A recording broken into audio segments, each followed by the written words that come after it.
The Process, a podcast about creativity and experimental music. In the world of experimental music, outcomes and accolades for creators can be uncertain and at times seem far and few between. Therefore, creators and practitioners of experimental music must embrace the one thing they will always have complete control over: the process.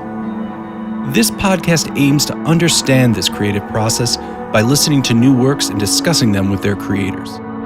Each episode focuses on one creator and their music. Understanding how and why they create can inform aspiring creatives and help audiences better understand and navigate experimental music. I'm Dr. Doug Bielmeyer, and I'll be your host as we explore the world of experimental music, creativity, and the human need to find purpose in their world and lives. This is The Process.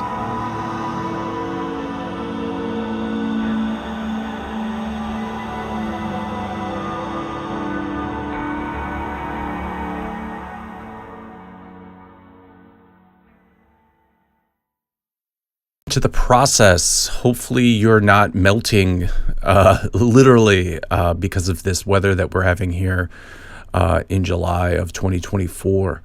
Nothing better to do when it's super hot out. Find yourself a cool, dark place, not damp, but cool, dark place, and listen to a podcast. Sometimes that would be really eerie advice if I gave that to you, but definitely for the summer of 2024, it's apropos.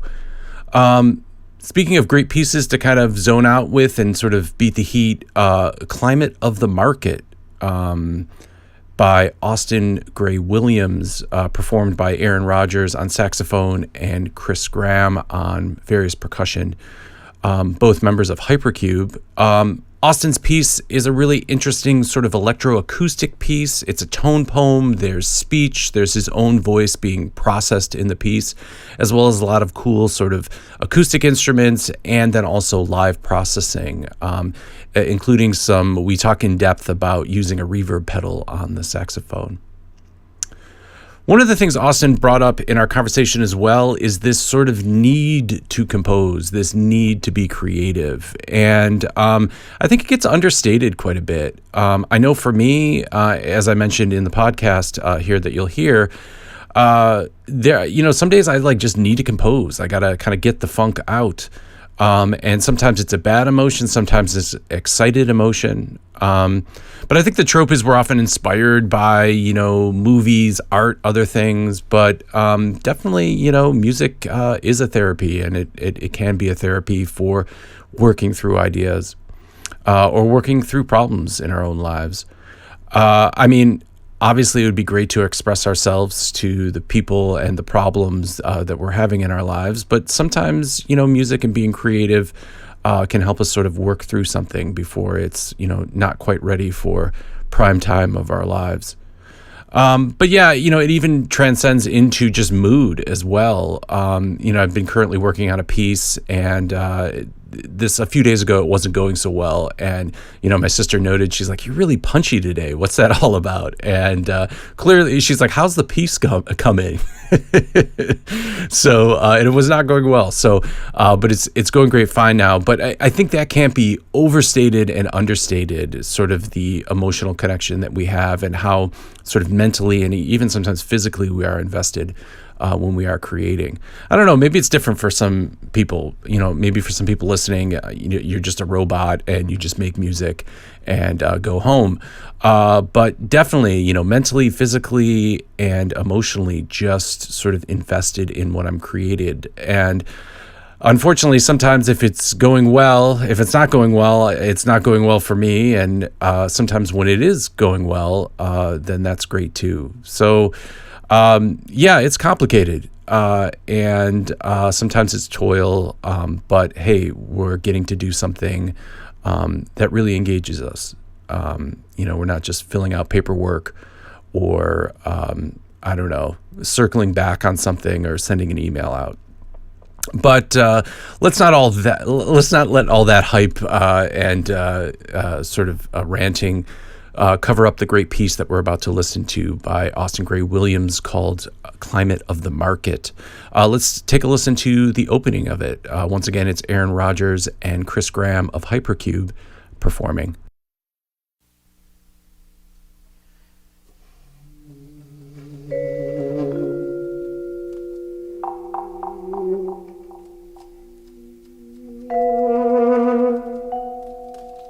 climate change and the threat of resource depletion are not being repressed so much as incorporated into advertising and marketing. What this treatment of environmental catastrophe illustrates is the fantasy structure and the threat on which capitalist realism are not being repressed so much as incorporated into advertising and marketing. What this treatment of environmental catastrophe illustrates is the fantasy structure and the threat on which capitalist realism are not being repressed so much as incorporated into advertising and marketing. What this treatment of environmental catastrophe illustrates is climate change structure. Is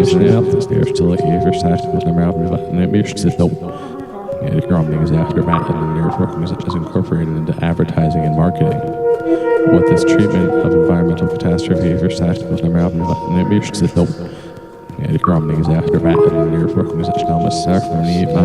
are not being repressed so much as incorporated into advertising and marketing. What this treatment of environmental catastrophe illustrates is climate illustrates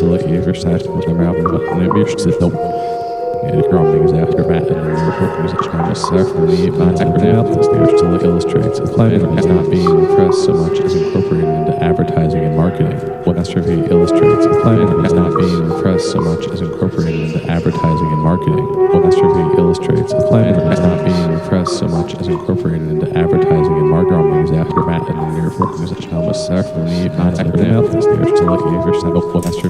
Advertising and marketing. What catastrophe advertising and marketing. What catastrophe advertising and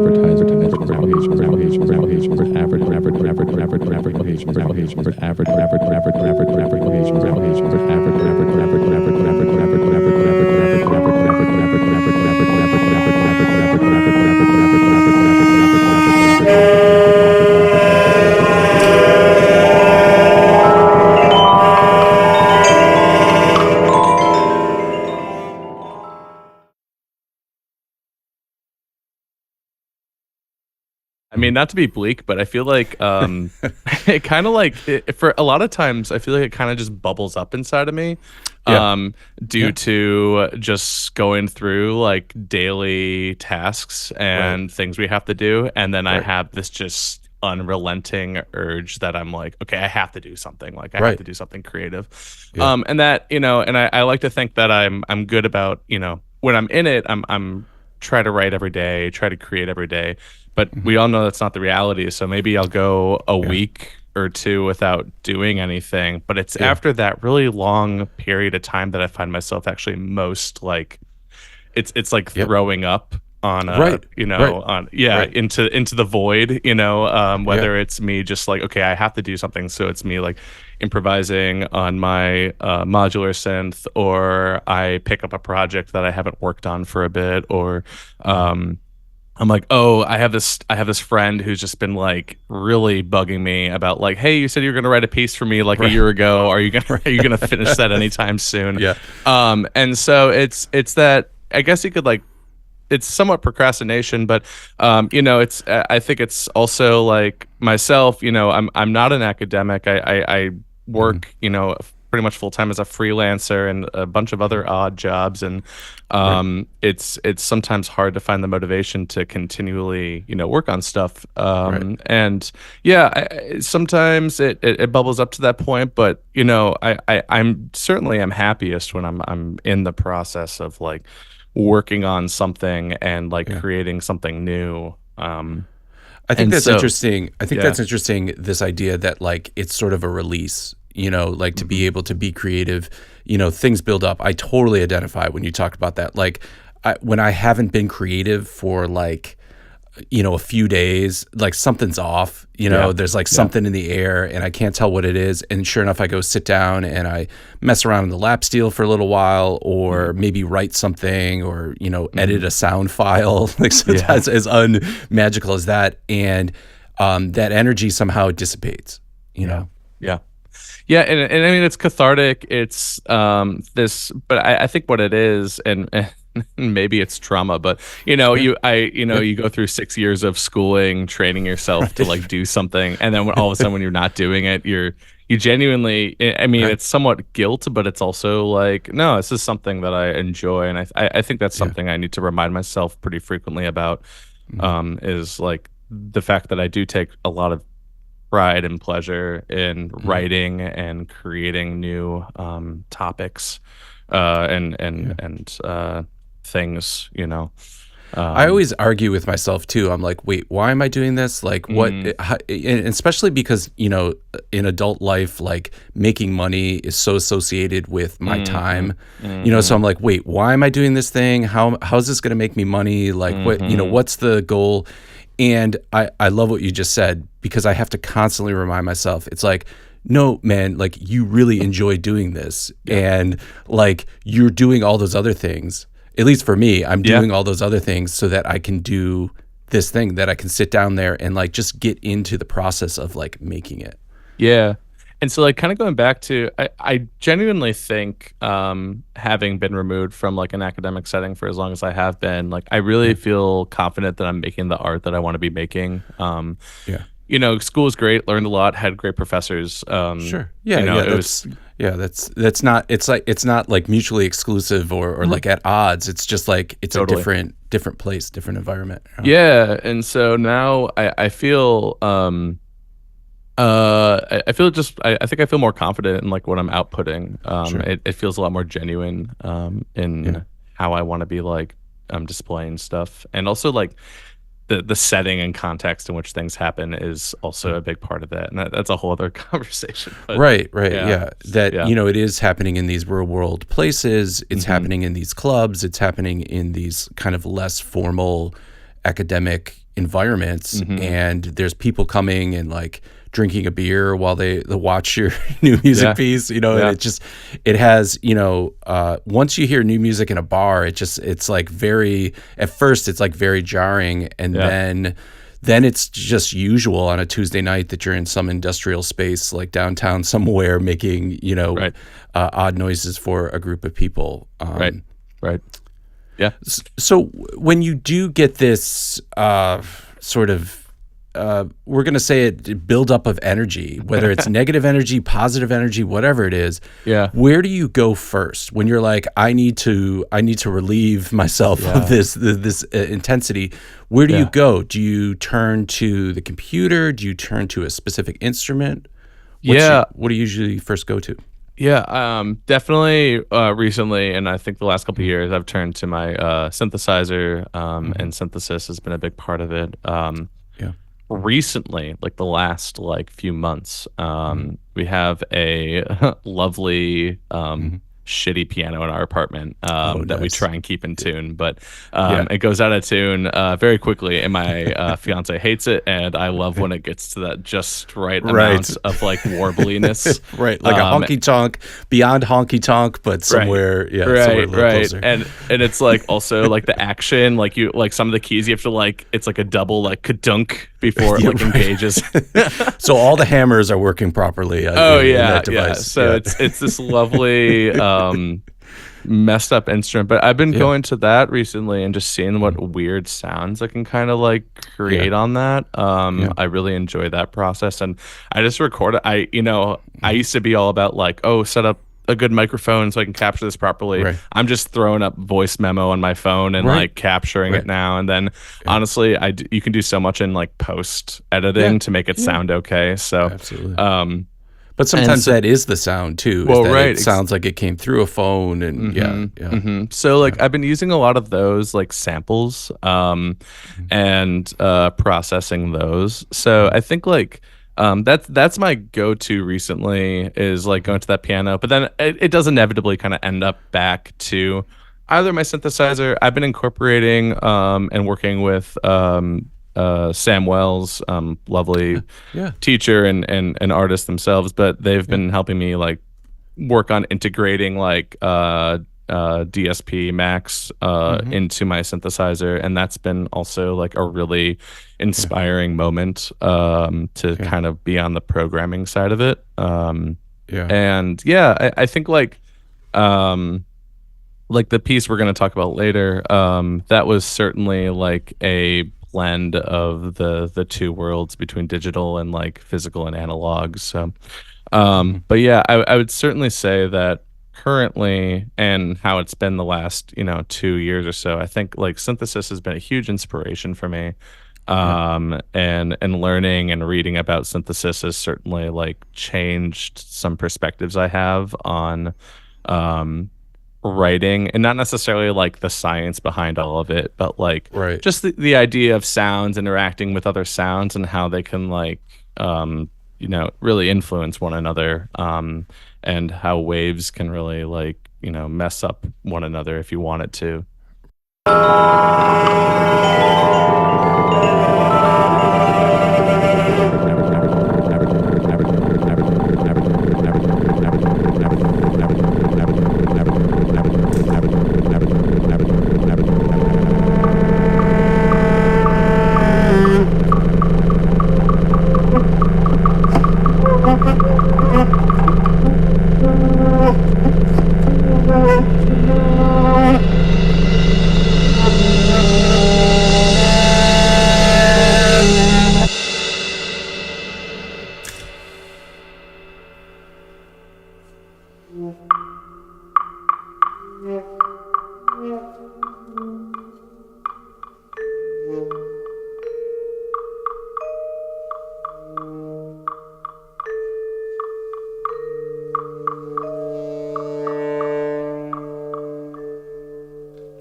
I always am grateful for my performers. Chris and Erin just kicked its ass. So like I'm so thankful for that.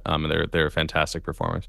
But yeah, I applied and was accepted to be partake in their Cube Lab last fall. So and I met Erin at Splice Festival that summer, and I knew that I wanted to work with her and her stuff. So that's that. No, but the piece itself, I was given the instrumentation of sax and percussion, and I genuinely don't particularly recall the beginning of like the piece. But I think I was sketching out some ideas of just like, okay, typical composer stuff. How do I match timbres? How do I, contrast timbres between the two ensembles? I did know that I didn't want this like wild percussion setup. I tried to keep it like super like as limited as possible. Also, and was that just from a timbral perspective, or is that just a logistics perspective that you didn't want there to be like a lion's roar? They have to transport that across. Yeah, I think it's like both. Having been burned a few times on writing extensive percussion setups. And knowing that, like, I mean, he gave Chris gave the whole library of what was available, and I was like, I also know a good number of my friends are percussionists, and there's nothing they love to complain about more than a piece where they have to be at like 5 places at once. So, Right. I'm very, I try to write as ergonomically for them as possible. Or if you write if it's like an instrument and you write for the like normal version plus the contra alto version of it, Right. that, they could play and they have to bring the other instrument. Right. And yeah, exactly. No, but like that, and then also like I myself know I need to place limitations on I need to put the blinders on when I'm composing. Otherwise, nothing gives me writer's block faster than being like, well, the possibilities are endless, and what can I do? Right. So yeah, that was that. That was kind of like what defined those parameters. I was particularly interested in Erin's use of effects pedals at Splice, and I knew I wanted to implement that in some capacity. So, and I think processed saxophone sounds lovely. So, and it's nothing fancy. It's just a reverb pedal, but I had some moments where I think it played out well. I thought about that a lot. Yeah. The reverb pedal. I was thinking about it as, Erin was manipulating it. I thought a lot about that, like saying like, well, could that have been in the max patch? And then I thought to myself, well, then they would have had to have an audio interface and a microphone, and that might have been more of an elaborate setup. But then again, she did have the microphone there, and she was, clicking the pedal, so that there was like a mixer involved. So there was kind of a level of technology. Were you thinking of using the reverb pedal as a way to kind of streamline the technology for other performers, or it's just something that Erin already inherently used, so you thought it would just be kind of easy for her to kind of incorporate that? Yeah, Erin marketed it as part of their arsenal, so I was, I just kind of it was on the list. It was on the list, so I was like, okay, easy enough. I don't have to design a reverb, and it's what you're comfortable with and what you know. I'm pretty sure it's just a simple, Boss, whatever the RV6 is or whatever it is, reverb pedal, and it's honestly. Tangent on that, those are great pedals for what they are. Anyway, they're all they're like between $60 and $100, and you can just get like a whole bunch of them, stack them in series, and then you've got weird sounds. Yeah.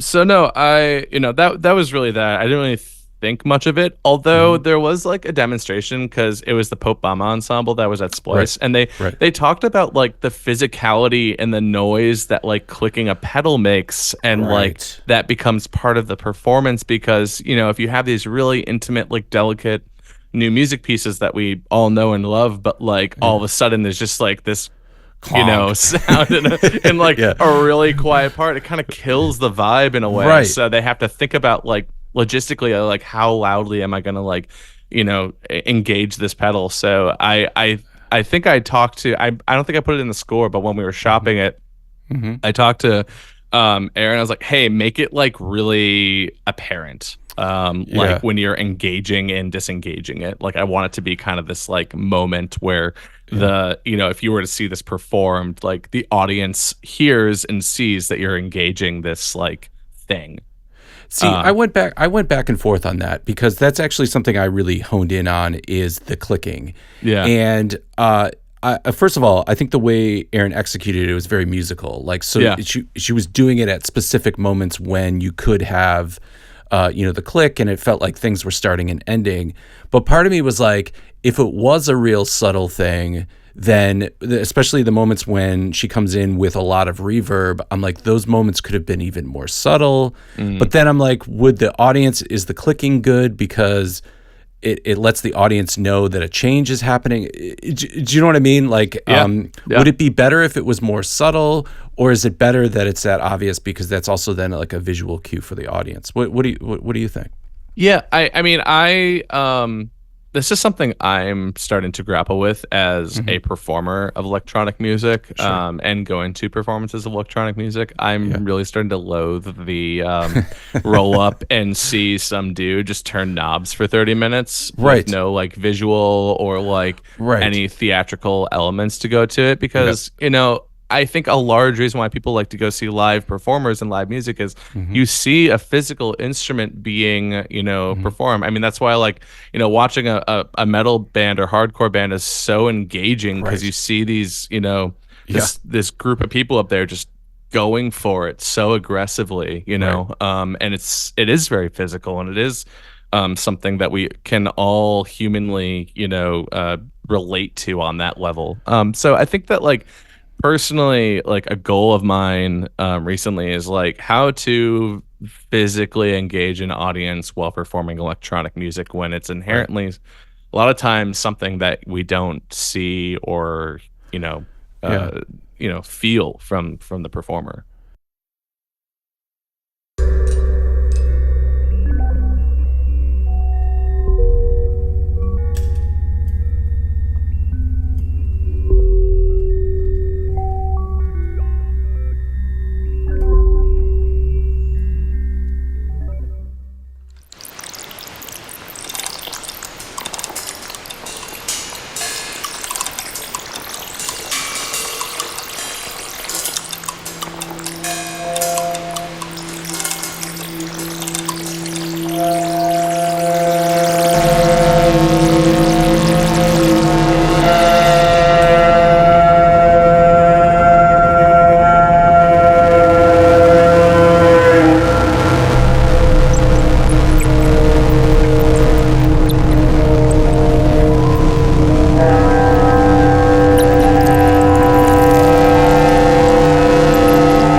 Climate change and the threat of resource depletion are not being discussed so much as being incorporated into advertising and marketing.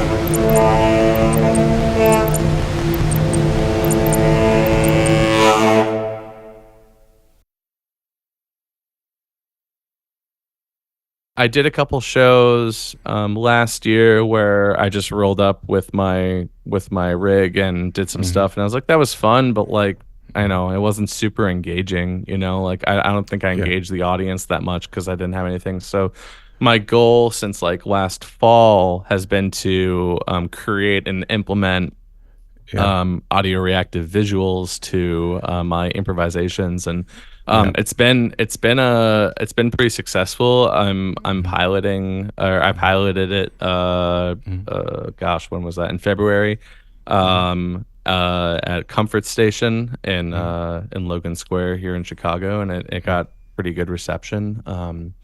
And yeah, I think like that, that's something I'm leaning towards. And improvising is such a weird term that I think can be contextualized, and so many different ways. When I say I'm improvising, I generally have, probably a patch that I've already made and Right, a direction that I want to take things. And Yeah.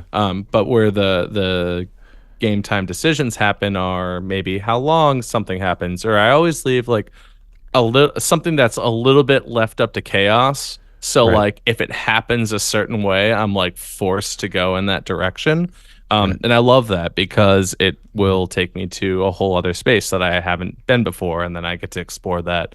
And I think that's like largely what I'm interested in and sharing with folks when I'm improvising is Right. I know I have had a lot of joy and experience like just like having a happy accident happen when I'm Right. improvising at home, and then Right. that takes me down a rabbit trail, and And then it becomes like an hour-long album, just that one kernel of an idea. right, Yeah. right, Yeah. exactly. And I want to, with it's a balance, right? Because you don't want to hold your audience hostage, but like There's that too. There's that too. but like I think that there are those moments that I want to share with people because I think that they're worth sharing, and people will think they're genuinely interesting. So it kind of comes from that state of mind currently, where I think I'm just trying to share genuinely interesting things with folks, and then if you're not finding the music interesting, maybe there's something behind me visually that's interesting. So I'm trying to And then, sometimes people who come to concerts, they engage in different ways. Sometimes you'll have just straight up, visual people come to a show and they are enjoying the music, but they're really more interested in locking on, what's happening. Yeah. So then it's a bigger audience, and it's not just a bunch of like knob turners there kind of bobbing their head. It can incorporate other groups. Absolutely. No, totally. And with that being said, like I said, I've been back at the piano recently. I do play double bass as well. I've been talking to some folks about maybe getting some stuff going there. So I just, I think all around my main goal is to just I enjoy making music with people. It doesn't have to be so formal all the time, and we can just kind of show up and play. Absolutely. Well, Austin, this has been fantastic talking to you. It's great to hear about how sort of you mix sort of performance practice with technology, and then also, working with some really great improvisers and, with Hypercube, with Erin and Chris, who are both, they can read notes on the page, but then they're also very good at sort of interpretation. Before we let you go, why don't you tell us where can we go to find out more about you and your music and what you have coming up? Yeah. So I'm pretty inactive currently on socials. I just had to take a break. But you can find me on Instagram on professional_composter. And sounds about right. Yeah. I have a website, agwilliamsmusic.com, which is currently being updated. My YouTube channel is A Gray Music. Gray Music, however you want to pronounce it. That has some more of my visual stuff on it. And be on the lookout, I guess, this summer. I'm I guess it's not a premiere, but I'm performing an audio reactive piece at Splice Institute this summer in Kalamazoo. And then hopefully just doing some other stuff within the Chicago area. Nothing concrete yet, but probably some things will pop up.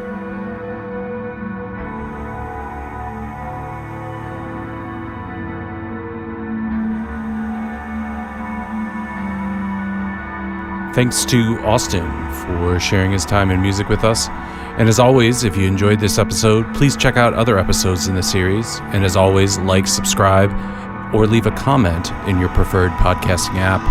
I'm Dr. Doug Bielmeyer, and this has been The Process.